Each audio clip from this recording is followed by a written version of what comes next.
excavate in large scale, we could date an awful lot, particularly of oases, an awful lot of oasis sites could be dated simply by extracting, again, the single olive pit from the mud brick matrix of a Gaza can give us a date which, if consistently these things turn out to be late Roman in date, as a lot of the Garamantian castles have turned out to be, well, that's pretty conclusive, I think. I'd like to add very quickly.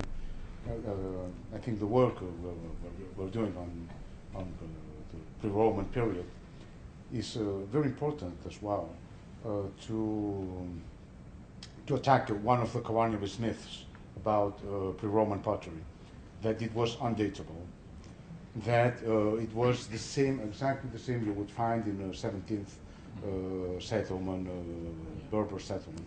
Now, we can prove that there is a neat evolution of this pottery and that you can use it as a dating tool, and it is quite different from what you have in medieval and later times. But the problem is, with the medieval period, no one's yet done this neat, working out the seriation and whatever, or doing as many radiocarbon dates to try and pinpoint the local ceramic. But it's exactly the same issue. We face exactly the same issue with the ceramics. What I meant is that there was the myth that the Berbers were so conservative that they were not able to evolve from this point of view. That's something you can read his Kant's writings, for example. I think Bruce had a question. Let them go first. Okay. Yeah.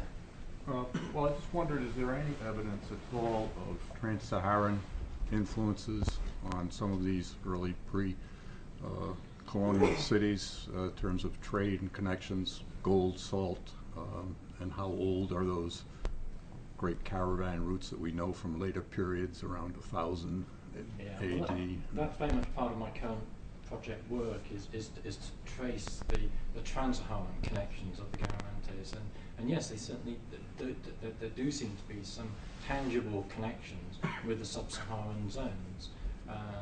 We've got a number of sub-Saharan crops appear in the Garamantian farming repertoire in the latter centuries BC. They're not part of the initial package of agriculture, which suggests a different direction that's arrived in, but certainly later on the Garamantes are taking on things like cotton and sorghum and pearl millet from the sub